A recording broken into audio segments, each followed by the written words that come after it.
Stephen Monkey Mason and welcome to Fast Forward Reviews.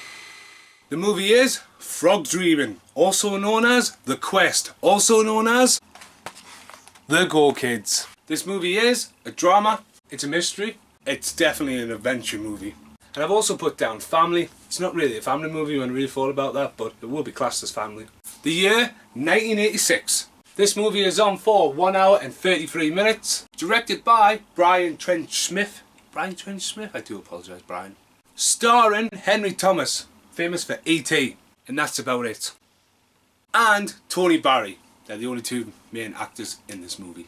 This movie is a PG. If this movie was re-edited now, there's no way this movie would be a PG. It's easy a 12 or a 15. It would have to be seriously recut because of some of the cultural references made.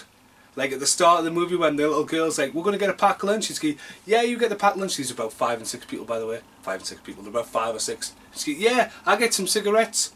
What era is this from? Tagline is, Cody is an adventurer who is about to explore the depths of a legend. The budget for this movie? No idea whatsoever. Give up looking or trying to find out how much this movie cost. So here's a little bit about the movie. When an American boy is growing up in Australia, along with a few friends, they discover a pond at Devil's Knob.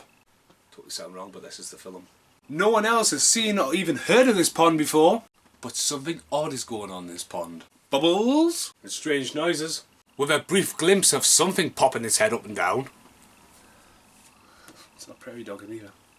Okay, that was a borderline comment, but again, this is a PG show. Just like this film's a PG and that has some borderline comments in it as well.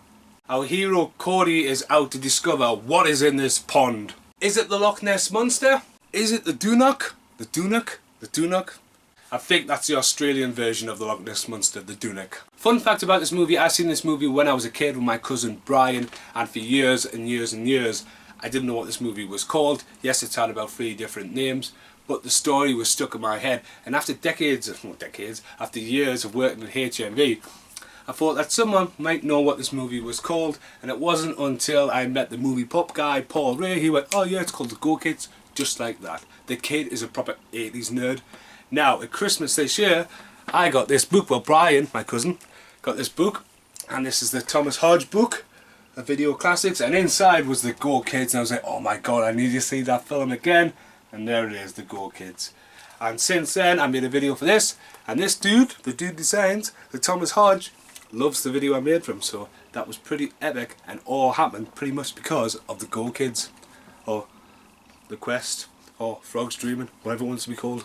So here's my review of the movie. To me, this is a childhood movie that I still enjoy to this day. It's odd seeing Elliot from E.T. in an Australian movie, because this was made around about the same time. It's almost like he fell out of E.T. into this movie, and yes, it has the Highlander syndrome. Let's cast an American kid as an Australian kid, put a twist on it because he's famous. Saying that, the Highlander syndrome's like, we can't find someone to play a Scottish guy, so we'll get a French guy, but then we'll get the Scottish guy to play the Spaniard.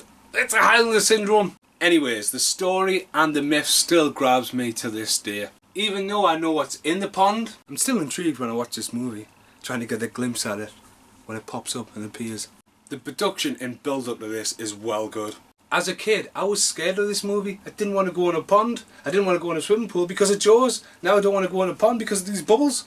If you can watch this, definitely check it out. It is hard to come by because it's had so many names over the years. You can watch it on YouTube, but the quality is quite low on it. But it's on there as Frog Dreaming or The Quest or The Go Kids. It's one of them. I can't see this coming out on DVD in the UK. It needs some heavy editing. As I said before, some of the content and the comments about the time period, it's right for the time period because that's when it was done. When you watch it now, it's like, wow, that needs really redoing. So, should you watch this? Yes, definitely, if you can. And should you own it? Yes, if you can. Even though this is a childhood film of mine, it took many, many years to track this down. How many concert bricks out of 5? It's only a 2. 1, 2. I ain't going to give it bigger, higher value because the production is quite low in some places. This is more of a nostalgia, childhood trip for me. I've been Stephen Monkey Mason. Thanks for watching. Goodbye. Here's a fun clip for the end of this video. At the start of this video you always see the Gill Bridge. Now behind the Gill Bridge is the Gill Caves, and at the Gill Caves there's what we call it, the Treacle Pond. Now that's always reminded me of this film ever since I was a kid. Now in New Zealand they have lovely ponds, and there's some footage now of my brother Sam, and when my brother Sam was here from New Zealand he's seen this pond and he was like, what the hell is this? Our ponds to their ponds. I wrote that note down, didn't know where I was going with it, but I thought it'd be a good outtake for the end of this video. Thanks for watching, goodbye.